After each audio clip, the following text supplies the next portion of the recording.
Morning, I'm Earth Dr. Reese Halter, and you're listening to Earthcast, SOS.com. Last night was a spectacular full lunar eclipse, and eclipses spell change.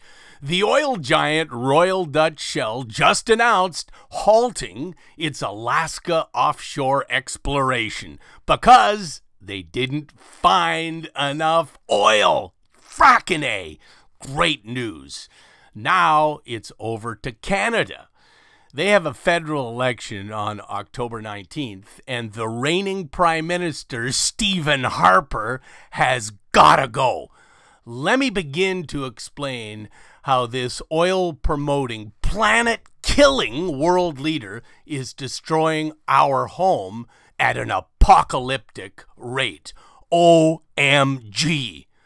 First of all, according to the World Resources Institute, Greenpeace, and many others, Canada leads the world in destroying ancient forests. Did you know that Earth loses almost an acre every second, or the equivalent in area of 2,468 U.S. football fields every hour? Let me remind you that ancient forests are the most perfect carbon dioxide warehouses to have ever evolved on the globe. Every 1 ton of ancient wood removed 1.5 tons of carbon dioxide from the atmosphere and gave our planet 1 ton of oxygen. Ancient forests are bastions of fresh water. And fresh water is king in a warming world. Since 2000, Canada's tar sands, forest fires, and massive clear cuts visible from outer space have wiped off the face of the earth over 2.75 million acres of boreal forests. And when the lynx, bears, beavers, moose, caribous, eagles, and hundreds of other species lose their homes, they die. Now, on to the shocking news.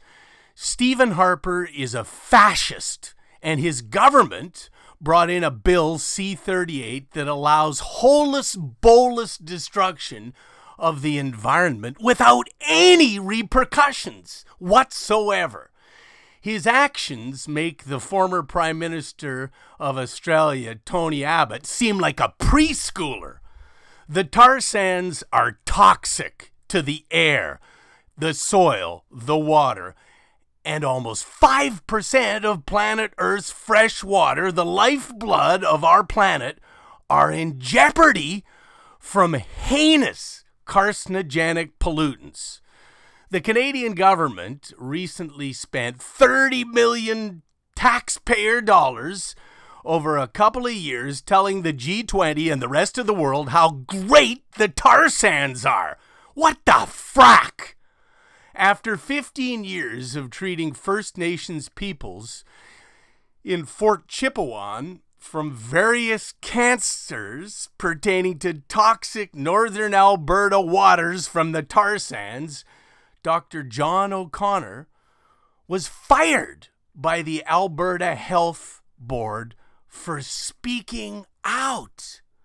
And now no political opposing party except the Greens can say anything on the tar sands because it generates over $271 billion in annual revenue. OMG, have we gone wrong here, ladies and gentlemen? This is ecocide. We all breathe air, drink fresh water, and eat food. How dare Stephen Harper assume he owns the biosphere? What Canada does to the air, water, and forests affects us all. End the tar sands ecocide now. Stephen Harper must go.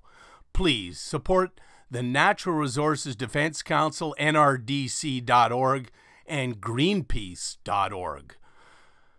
Earthcast SOS is brought to you by the okraproject.org. I'm Earth Doctor Reese Halter, reminding you to protect our planet.